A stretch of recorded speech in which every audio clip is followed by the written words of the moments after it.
Appreciate it. Yeah, that's still some of my Memphis equipment, so we're not quite as far along at Memphis as we are at A&M. But we did do a lot of really good things at a place that hasn't been known for football for a long time. I went there 6 years ago with a guy named Justin Fuente who had great success at TCU, and we started getting into this after our first 2 years of really struggling to move the ball and score points. He's now the head coach at Virginia Tech, still doing a lot of this stuff and doing some great things.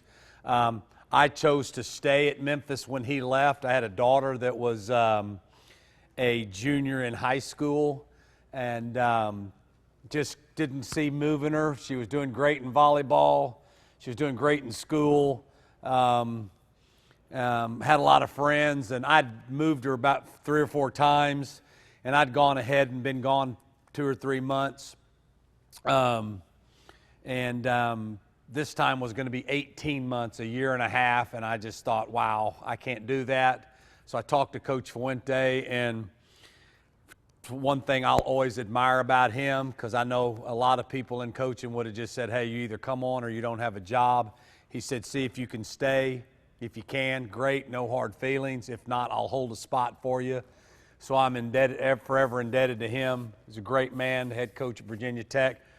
I then got the chance to work for 2 years to the guy that's probably 2 years ahead of everybody on this stuff right here, a guy named Mike Norvell, who's the head coach at Memphis, and learned a great deal under him. And now I'm having the wonderful opportunity of working for a guy named Jimbo Fisher, who's one of the top offensive football coaches in the country, and has been for about the past 25 years. He's been a part of 3 national championships. He's won at Auburn. He's won at LSU. He's won at Florida State.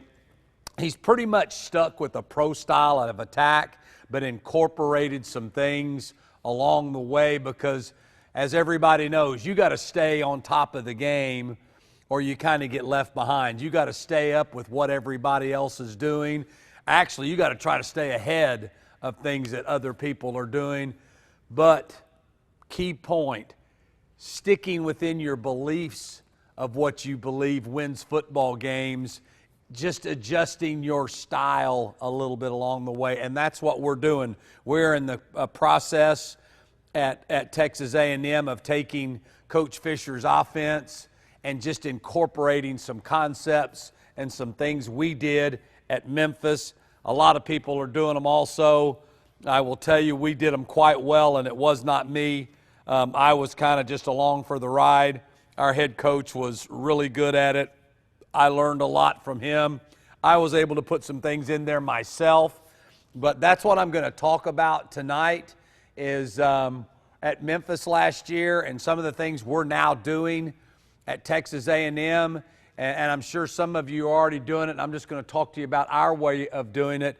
There's a couple of things that really helped us. Last year, we were second in the country at Memphis in scoring points. We averaged 49 points a game, which in my career has been mind-boggling. I was a head coach at North Texas for 9 seasons. We were pretty good. We won some conference championships, and every game we won was like 21-17. We were ball control. We were play action. We were milk the clock. And, you know, to be quite honest, when you do that and you win, everybody's okay. When you run the ball and play field position and all that and you don't win, you get your ass fired. Now, you can throw it around and last a lot longer in today's society because that supposedly sells more tickets. But we still feel like the best way to do it is to run the ball and to try to win the game. And that's what we've evolved to because defenses do a great job of understanding what you do and stopping what you do. So at Memphis, everybody talked about our quarterback and our receiver who were 2 great players, but we scored 49 points, and we had a young man that was second in the nation in yards per carry. Little old small running back from South Panola, Mississippi, probably 5'8", 185 pounds, soaking wet, could absolutely fly. But we didn't run him up the middle 35 times a game, which I have done before. We got him in space. We basically And this I know will sound very simple, but it's everything everybody's tried to do your whole life. We want to run the ball when they're defending pass, and we want to throw the ball when they're up there defending run. Where this evolved is this. You know, I grew up in offensive football where the quarterback came to the line. If the defense lined up a certain way, then you were going to check your play so that you can get into a more advantageous play for you. Take advantage of what they're doing. Okay? That's been going on for a long time. We still do it. Lots of people still do it. Pros do it. You see them up there checking, pointing, doing all this. They're trying to get in the best play for the defense that they're seeing. Okay?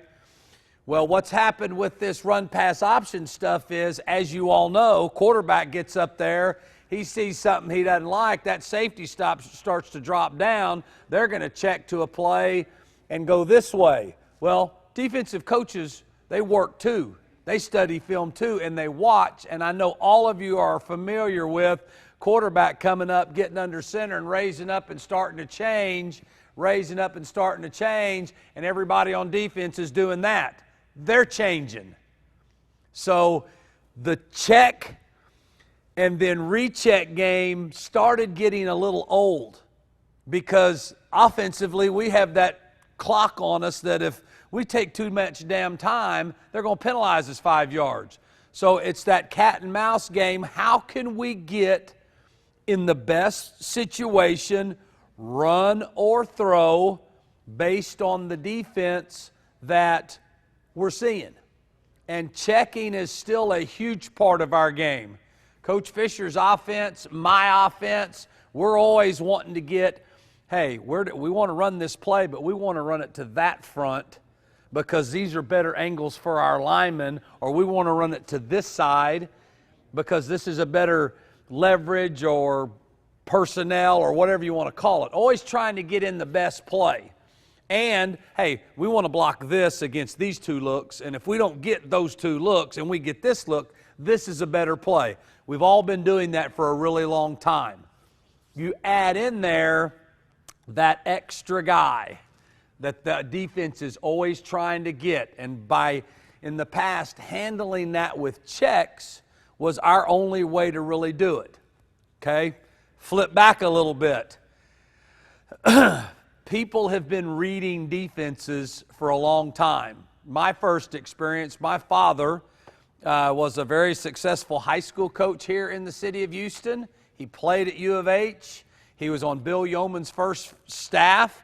He coached college football for a long time and then finished his coaching career back in high school again. So he was at all different levels. And unfortunately, I lost him a month ago. I spoke at a clinic here in Houston, went and spent 2 hours with him, and he passed on to be with my mother that evening. But he taught me a lot about football, and he was a defensive side of the ball. And so getting back to, I guess, the basic strategy of trying to get back in the best play, Bill Yeoman began, okay, we can't block all these guys. Let's read one of them. And for the longest time, he ran the veer, and you ended up in what we call triple option football. Then there was wishbone football, and all of it was predicated on, we can't block all these guys. We're going to read one of these guys, and whatever he does, then we're either going to hand the ball off or pull it, and then we're going to go outside, and whatever they do, we're either going to pitch it or keep it. And to be quite honest, that's what this is. It's a totally different form of option football. We break it down into double option and triple option. Depending on your quarterback, they can really be both. So what I'm going to attempt to do in the next little bit, and then I'm going to save some time in case y'all want to ask questions. And as I'm going, if anybody has a question, please raise your hand. I'm not always the clearest guy, but I'll try to be as clear as I can. Run pass option. It's an extension of our running game. We want to run the ball.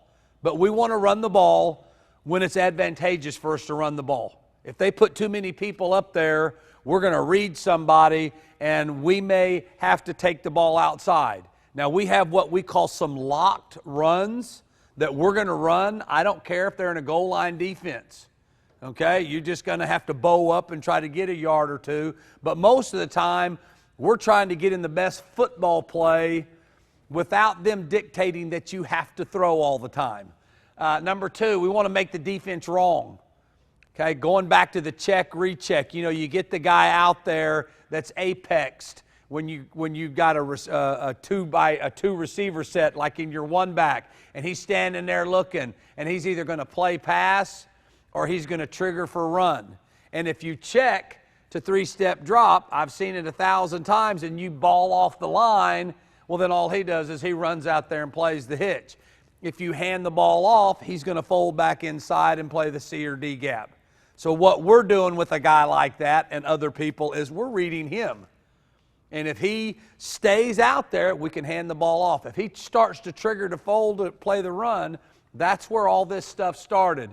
We want to gain the hat or create the one-on-one matchup. By that, what we mean is if we can get a guy to stay back or slow play to where he's not just taking on the ISO, because we don't read just alley guys. We read inside backers. We read backside safeties. We want to find out what's the guy that we normally can't block. And if he starts cheating and coming down, we're going to do something with that. So by gaining the hat, which means we're going to block him with the threat of the pass. He's got to stay back to honor that, or we're going to throw it. Or we get the one-on-one matchup. When do you like to throw the ball? When it's one-on-one.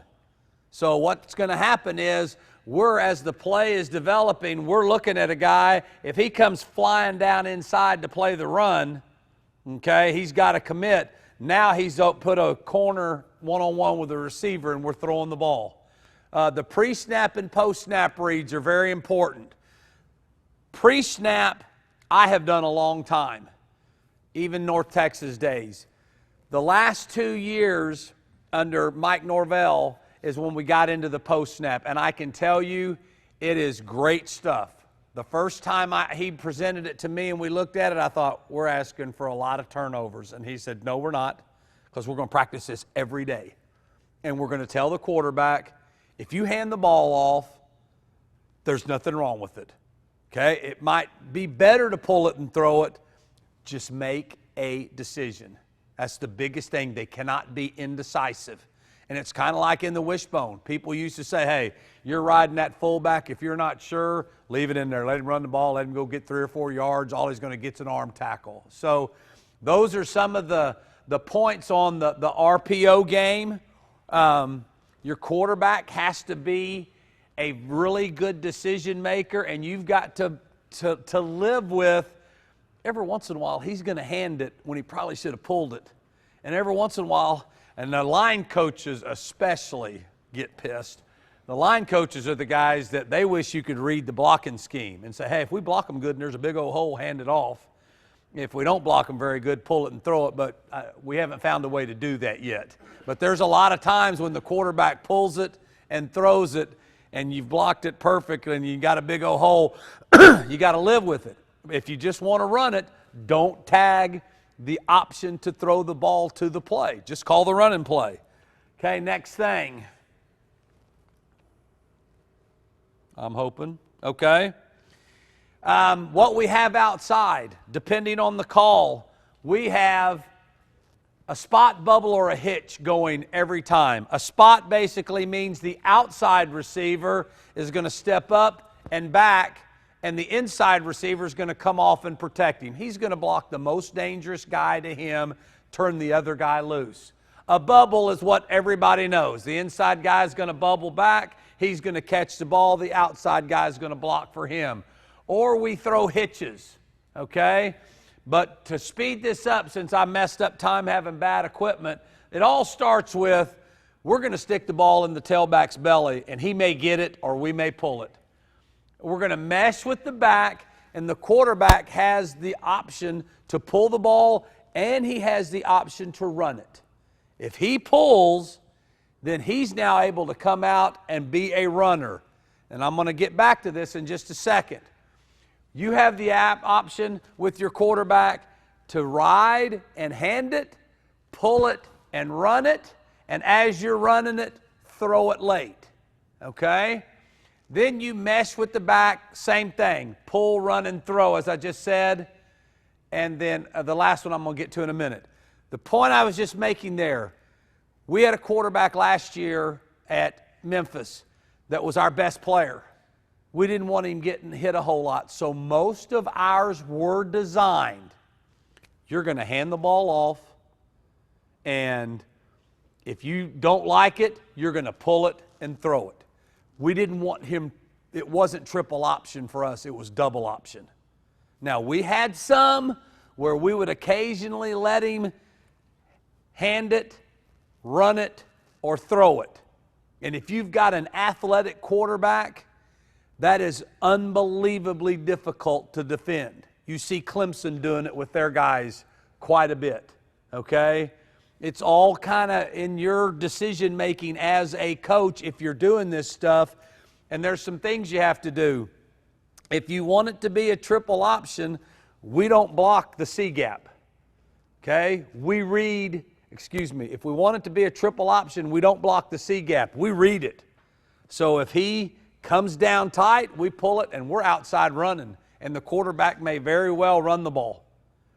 If we want it to be either a handoff or a throw, we're going to block that C gap, not have that be a read. Now it's going to be a handoff or a pull and throw off a second level defender. Did I explain that correctly? Y'all with me so far? Because I'd like to get into the video of this as quick as I can because it's kind of explains it a little bit better. The last thing I'm going to show you, because I talk to people all the time that they're more drop back teams. They don't really do a whole lot of zone read, power read, things like that.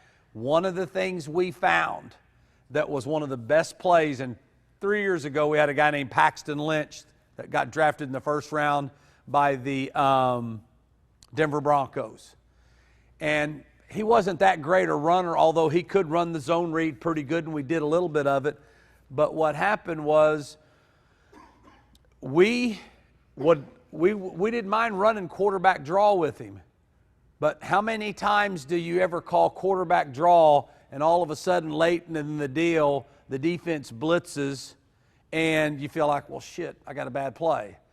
Or you call a drop back pass and you're wanting to throw it down the field and they rush 3 and they drop 8. So instead of that guessing game, we're one of the few teams that took the RPO stuff and added it to our drop back passing game. You know, we're up there. Number one, if you run a quarterback draw, one of the things that hurts you is the twist game. The other thing that hurts you, if you're trying to throw the ball down the field at times, you know, the down the field throw is not there and the quarterback's looking for the back. Well, he's chipped and he's hung up in protection and he's not able to get through and get his head around, and by that time the quarterback's sacked. So what we did, and this is one of the best things we did, we made an RPO off a quarterback draw. We would run 4 verticals. We would stack our receivers and run smash. We would throw curl flat. And instead of the back being what we call a check down guy, which is check your protection and go through and turn around, he was a tackle to tackle searcher, which meant he's going to set, if his linebacker blitzed and they brought pressure, he's going to block his protection because quarterback's going to throw the ball anyway. If we're getting blitzed, we're going to throw the ball. But if they play coverage and they've got 4 guys, and you 9 coaches know you can work your ass off, but there's some twists that are just hard to get. That's the tailback second. We're getting the quarterback past the line of scrimmage. So he steps up. If they drop out of there and they're rushing 3 or 4, but they've got a nice twist game going, his protection responsibility doesn't come. He doesn't have a route. So he's just sitting in there and he's looking a B gap, B gap, A gap, A gap. And if a looper or a twister comes free, he's taught to knock the shit out of him, because we at least want to get the quarterback past the line of scrimmage. If the twist is all blocked, if we've got a nice running lane, then the tailback goes down the field and he hunts up the linebacker and goes and blocks him. And so you got a nice quarterback draw play. It's great in the red zone. We threw touchdown passes, and Coach Fuente and them at Virginia Tech, and we are still doing this, where you'll look at it and you'll go, damn, when they call quarterback draw, it's when everybody's dropping out of there. And then when people blitz, they got everybody in blocking, and they're throwing smash or whatever. We're not calling great plays. We're calling the same damn play. But we're just reacting to what the defense does. If they all flush out of there, then the quarterback looks. If he doesn't like his throw, he's going to pull the ball down. We're protected against twists, and we're running our quarterback into a pretty advantageous situation. So those are some of the different styles of run-pass option. I'm hoping to... Okay. First thing, and I get long-winded on certain things and don't always get to everything. Okay, we're cool. This is pretty much as basic as it gets. We're going to run... Let me see if this dotter works. If it does, I can do it better from there. Let me know if I get in anybody's way. Okay, perfect. We're going to run weak side zone. Pretty simple play. A lot of people run it. We're comboing here to here. We're here to here. We're here to here. Our tight end's going to make a little bit of a mistake, which happens sometimes. He's dropping down to linebacker level because he has him man. You're going to see these two blocking this guy. We would actually rather him come off on him and him come to him. But what you're going to see out here is either a bubble or a spot, okay? And what our quarterback is looking at right now is this. 1, 2, 3, 4, 5, 6, 7. Technically, people would say that's a 7-man box. You have to throw the football. Okay? I mean, if you go back to the old count system. But what we're going to do is we're going to say we're going to make it a 6-man box because we're going to read that guy. And so our quarterback coming up right now, and I will say, as we get going, we give this guy freedom as long as we think he's understanding what we want, down and distance, okay? So what he knows out here is he can take a bubble anytime he wants it. This isn't really the greatest situation to take because they're up there pretty tight in man. So what he's going to do, and these are just our terms. If he wanted to, okay, him also included, if he wanted to run like a little quick now screen, he could just take it. Just catch a snap and throw the ball to him and let him go. Or he could just take the bubble or the spot over here. A now screen is to a single guy. A bubble or a spot is to one of these two guys, okay? One of them's catching the ball, the other's blocking. If he felt comfortable with it, they were off far enough, and I'll show you some examples. He wouldn't even have to mess with the fake. He'd just take it and throw it. Get it out there and let's roll. But what he's going to do here is he's going to read it out. He doesn't know that this is that great. He sees this guy playing in the box, but look how wide he is. And again, we want to run the football. So what he's doing is he's doing what we call read it out. He's going to either hand it to him or pull it based on what he does. And if he gets a pull, then he's going to come out here and either keep the ball or throw it to one of these guys, depending on what happens out here. Triple option. Handoff, run, pitch. We even call it. We don't say it's a route. We say, hey, there's your pitch guy. That's who you're pitching it to. So here we come, slow motion. If the end runs up the field, a lot of people coach this 1,000 different ways. Is he square shoulders? Is he shuffling? We teach if he's not running the heel line, which means if he's not coming flat down this line, if we do a good enough job blocking, we should make some yards, okay? The more athletic your quarterback is, I was fortunate enough to coach with one of the all-time great option quarterbacks, Dennis Franchione. And you sit here and everybody says square shoulders and read his eyes and look at his feet and all that bullshit. He told his athletic quarterbacks one thing: if you can pull the ball and get around that guy, pull the ball. If you can't, then you've got to hand it off, which sounds very simple, and it is, but he repped the play every day, showed him the different looks, okay? So here, it's a handoff read. and the guy that we can't block, okay, can't make the tackle either. So that is one good situation, okay? We're executing one part of it right here. This is the handoff, and it's a huge part of what we do. We want to run the ball. By the way, this kid was a 3.5-year starter, played up here at Spring, Texas. Spring High School in Texas, played for Sam Parker, who's now at Tomball. And again, you're running your zone. The tight end would really, on paper, we'd like him on that guy, but we want to secure the closest points to the ball first. So we would say our quarterback's in pretty good shape here. 6 is coming up the field first, so he should not now be able to make this play. So we'll get on to a few other examples here. Okay, here we come back. Now, again, you play with your formations here. We put trips into the boundary. We're playing against a team that did not want to expand into the boundary. These are things we look for, okay? He has the ability right here to take a now to this side. I wouldn't take it. He's got a corner playing tight with a half-field safety that could do that. Take it away? No way.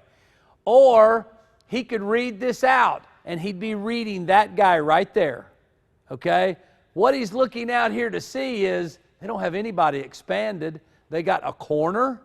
I got a blocker for him. And they got a safety sitting 5, 10, 11 yards deep. He's just going to take this. He's not even going to worry about the run. The only time he'd probably worry about the run in this situation, if it was 3rd and a yard, he might just hand it off. But so you'll know in our blocking scheme, once again, 1, 2, 3, 4, 5, 6, 7 against our 6. It means you have to throw the ball, but not really, because we're going to read that guy right there. Okay? Quarterback did a quick flash and took it, and now we got the ball up the field.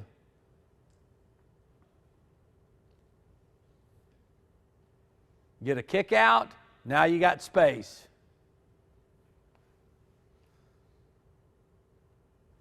All he's doing right here, he's not really reading this. He's not meshing with the back. In his mind, he pretty much knew he was going to throw it, so he's just going to do a little quick flash to try to hold the backers inside and then get it out there as quick as he can.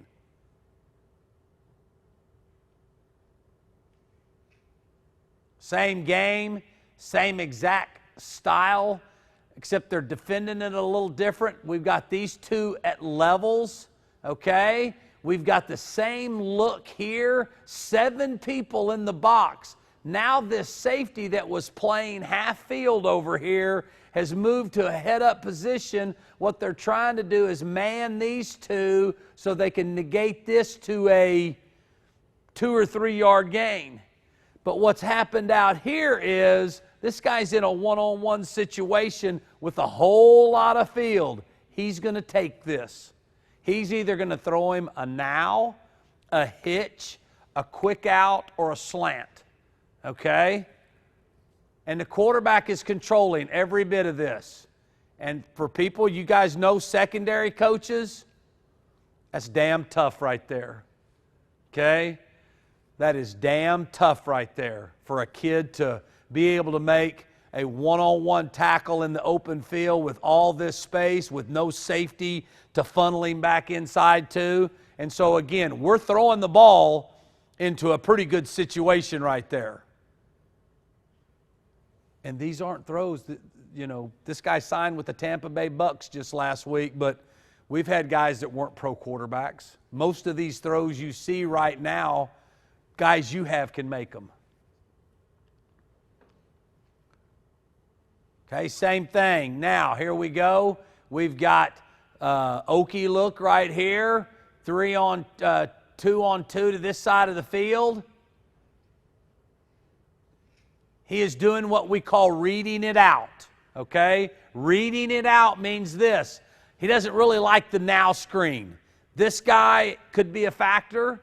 This guy is really tight, okay? They've still got 1, 2, 3, 4, 5, 6, 7 in the box, And up here, it's a little tight. It's a little hairy. So what he's going to do is he's going to read it. We can block him. We can block him. These two can block that one and that one. These two can block that one up to that one. We're reading that guy. Okay? We're reading that guy. So he's going to either hand the ball off or pull the ball based on what he does first. So here he comes. That's what's called running the heel line. He is coming directly down the heel line. He is taking the back. That's what we call a pull read. He's pulling the ball. Now he's coming outside. Now the force defender sees the quarterback running. He is a little undisciplined. He starts to come inside. When he runs inside, our receiver should climb to this guy. If this guy right here would have played heavier out here, he would have blocked him and turned him loose. He's got to block the most dangerous of those two guys. So the quarterback has pulled it. We've got a guy pulling him up. He throws the ball outside, and we're running. Guys, it's triple option football is what it is. I mean, basically, you know, people used to talk about wishbone and triple option. The defense has to play their assignments perfectly. This guy overcommitted to the run, which he didn't really need to, so it allowed us to have a one-on-one situation outside. That's a flip throw for 16 yards. Most guys, you know, they actually got a good defense. They got the linebacker in position where our tight end didn't have good leverage on him. But even still, because we have a blocker for the most dangerous, and then we got to outrun the other one, we still have a positive play. Coach, where are you teaching the quarterback to put the ball at? On his shoulder or on his body? On his front hand. Okay? Now, here's just starting from day one. We've got him in a slot. We are going to stay flat. We're not going to lose ground. We're back about a yard and a half from the line of scrimmage. Are you talking about the bubble throw? Yes, sir. He's going to just step flat, and the ball's going to be thrown at this upfield hand. Okay. Now, I don't know if we have any pictures of it here, and he has to mirror the quarterback, because if the quarterback takes the ball and starts running down the field, he's got to stay with him, but he's got to stay behind him, because once he crosses the line, if he's going to throw it to him, it's got to be a little bit of a lateral. As long as the quarterback's still behind the line, he can go ahead and be in front of him. And so you guys know we practice these throws a lot. Same thing right here. So you'll know, these guys defend this pretty good right here. This is about how you'll see people defend it. Okay? Probably a pull. You know, we've handed that before and had an arm tackle and gotten 2 or 3 yards. But, yes, this is a pull. Here he comes. We don't want our tight end to come inside for this guy. He's coming around to secure that linebacker. As soon as he sees the tackle on him, he should go to the safety. Okay? And now our quarterback's coming outside. The safety comes to take him, so he's going to go ahead and throw it. Okay, that guy's got to make a decision and block the most dangerous. And these guys have defended this pretty well. This is what they're going to try to do, and then you've just got to make a guy miss. For us, we wished our tight end, you'll see him as he steps around. Steps, he's coming in to get this linebacker, and the linebacker's coming straight ahead. This is a very hard thing to coach. Don't go in to get him. Just don't be in a hurry. Come forward, come forward. If he runs to you, take him. If he stays inside, flatten for the free.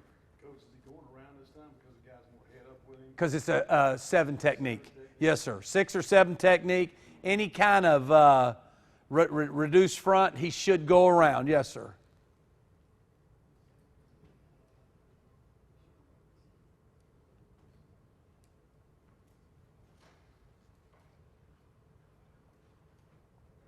I'd like to get to some things here where we're not bubbling as much. Here the quarterback keeps it. Okay? Oh, and another thing for you guys that run the zone, We teach the tailback because of the fact that the quarterback may run the ball. If the ball is handed, you're running the zone. Go be a football player and be a zone runner. If the ball is pulled, he has what we call a ball to backer mentality. As soon as he feels the ball pulled, he should roll right back on his track and go try to block that guy to whoever shows up here, which is usually that guy. It's just a little thing that instead of just standing around watching or just running up in there and stopping at the line, you roll back as if you've got the ball, keep your fake alive. See, he almost gets there. And he won't get there a lot, but sometimes if he gets there, that's the block that springs him for a long run. So he's just going to roll back like he's got the ball and then accelerate and go try to get a piece of this guy. And to be honest, the quarterback could have thrown it to him, but I think the down and distance dictated for him to keep it and get a first. And so we're in good shape. Yes, sir. I'm going to speed up because there's some other good ones. This is to a single receiver. This is a play Gus Malzahn has made famous. You saw him beat Alabama on it 3 years ago. Same thought process. I'm going to read that guy. He's going to come off and block him and then throw him. Okay? So the quarterback's coming out. It's a pull. Now this guy comes off thinking, I got to take care of the quarterback. There goes your receiver. He's got to be an actor. He's got to sell it. He's got to make him think he's blocking and then pull it and throw it. It's a very hard play to defend. I want to try to get to a couple of these. And guys, these aren't, John Elway throws. Let me see what I got here. That's another little now screen. You've already seen that. I'm going to get to some more down the field since I got limited time.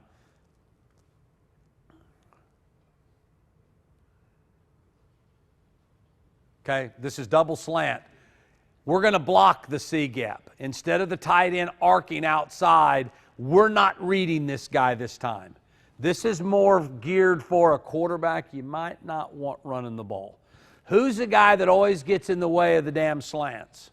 This guy first, or he runs out there and he runs out there. So instead of dropping back to throw a slant, we're going to stick the ball in here and see if we can get him to trigger inside. So what the quarterback is doing is while he's meshing with him, his eyes are on him. And then we've got slant, slant in behind it. Here he comes, he triggers, pull it and throw it in behind him.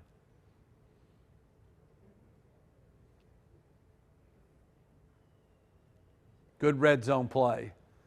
If you like to throw slants and you get worried about that overhang guy getting in your way, stick the ball in there. If he stays out there, hand some bitch off. Same exact play right here. Okay? They teach this guy, line up halfway, read run or pass. If he sees the quarterback drop straight back, he's going to run out here and play pass. If he sees the ball handed off, he's going to run in there and tackle. He's seeing possibility of handoff right here. Now the ball's been pulled. He's trying to react, but he's going to be too late. Get those two slants thrown in there.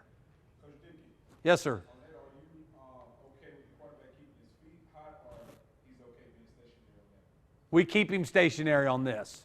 If we're going to block the C gap and he knows he's going to either hand it or throw it and not run it, he's going to keep his feet stationary. Same thing here. Okay? This is just a different route combination for this game. He's going to run a go. He's going to run an out. This guy is so worried about getting drilled on this route. We got run action coming and he's running outside. Quarterback's reading him. It's a handoff.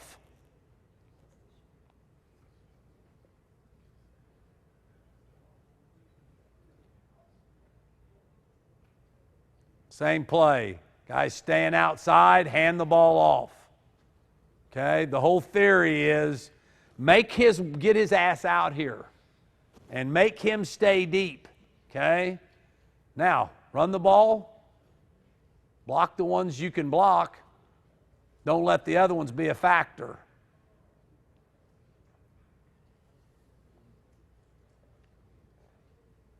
It's against UCLA. This is a little red zone gimmick. We throw a lot of bubbles. When we bubble, this guy over him drives to the bubble. So we're now going to throw a bubble with a slant in behind it.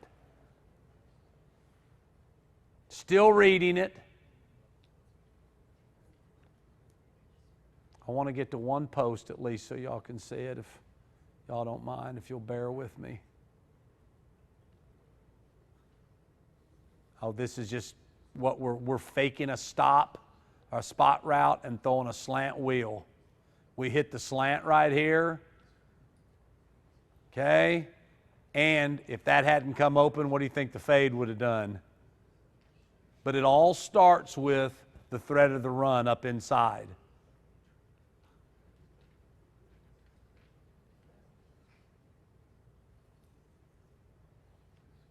All right. This is stretch play, G play, outside run play.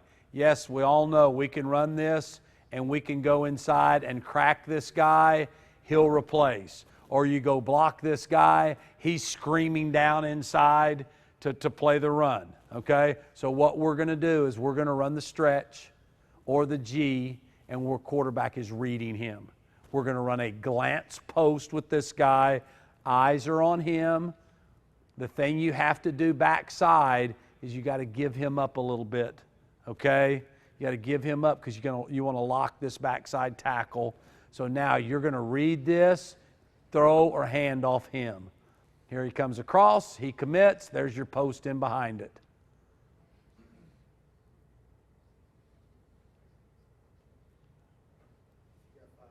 Yes, sir.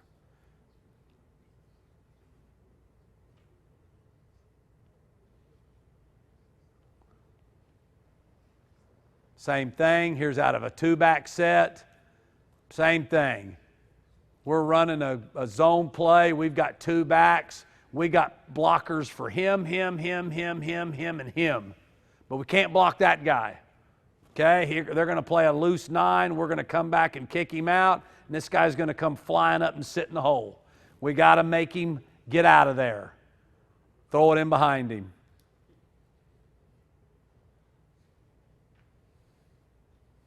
And instead of guessing as a play caller as to whether he's going to play too high and stay too high, or whether he's going to drop down and be basically the C-gap defender, you let him decide. On the snap, pretty easy read. He's playing run. Throw it in behind him.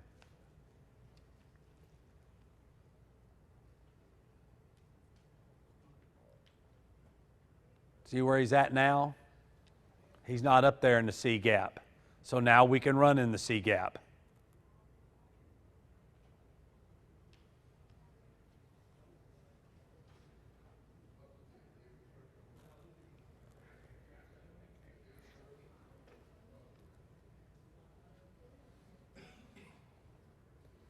Same thing.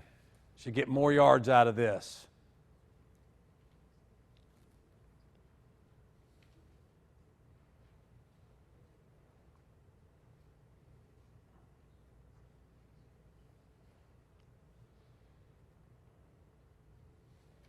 Backside post, another one. We're running a tackle trap, okay? They have shifted everybody over because of the bubble game. They're going to drop this safety down weak. If he drops down, we're going to throw the post in behind him. If he stays deep, we're going to have a great run and play to this side. He's dropping down, throw it in behind him.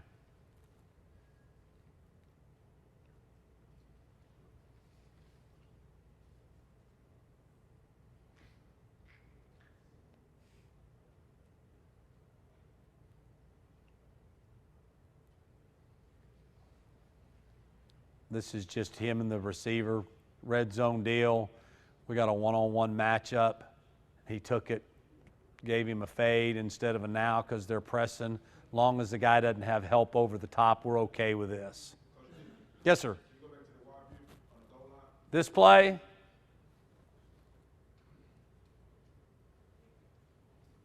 heard you speak earlier this year about now you when you break down film, you look and see when the defense don't blitz. What was the play that you run down there? You said the goal line, you find out what down they don't blitz. Oh, we have it's a drop back play where we put the back to the end of the boundary and we've got a tight end flanker and we run a dig, a post, and he runs an aggressive wheel. Is that the one you're talking about? Sir, it's a good play.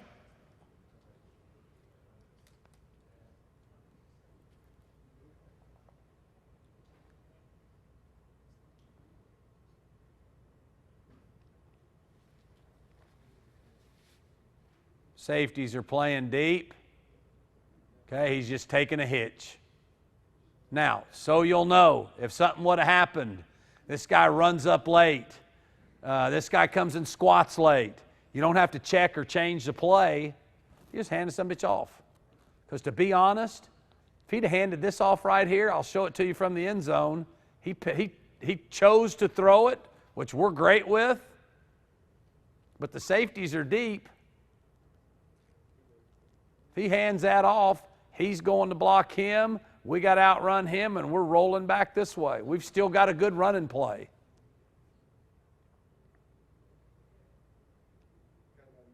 Yes, sir.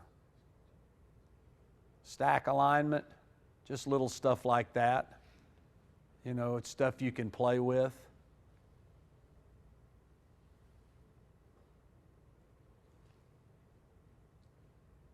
Four verts. This is the quarterback draw. And we're just running fades and outs. Okay? The tailback should have knocked the dog shit out of that right there in case the quarterback needed to run. Okay? But this is a quarterback draw because you see he ain't running no route. He's going to block this linebacker. But in theory, what we would have wanted for you line guys, we got a quarterback draw called. If they've got this covered, that's a hard twist to pick up.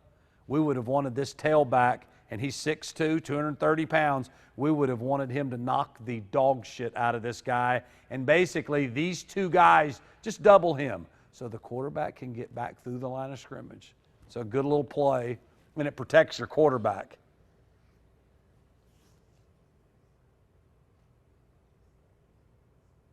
Same exact play. Every bit of this is a quarterback draw with a route combination outside.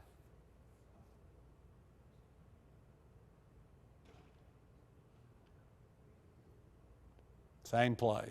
Quarterback, we got curl flat. Quarterback's checking to it. We're running curl flat with a quarterback draw.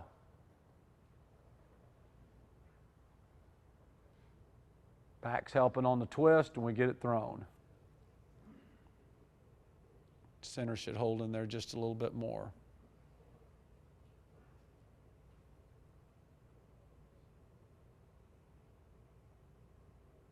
Last one. Run the ball when it's in the best, most advantageous situation to run the ball. Okay? Technically, the back has that guy in protection. He should be out here blocking him. He came from so far he didn't seem. They covered us pretty well right here. Quarterback didn't like it. You know, when they come from that far, sometimes they can't be a factor, but we really would have liked for him to block him. Our guard is doing a good job kicking out. He's coming to take this guy. There is nobody for the quarterback. And he runs a 5-2. Hope I didn't get you too confused. I will tell you, if you get into this kind of stuff, it's not just those plays. It's your plays you run. If you're going to take the time to teach your quarterback, hey, we can't block that guy. And this is how we're doing it at A&M right now. We handle them two ways. We either change the play or we read him. And it's really the same guy all the time. This guy's going to keep us from running the ball over here. Well, let's run over there. Or let's read him, and if he stays there, throw behind him. If he backs up, hand the ball off. So It's pretty simple. It does take a lot of time as far as working on that mesh and teaching your quarterback. It's okay to hand the ball off. In fact, you got to coach him on, hey, this is when we want it handed. We got a great run here. So hope that was helpful. I can stick around for a few minutes if anybody's got some questions, but thank you very much for your time.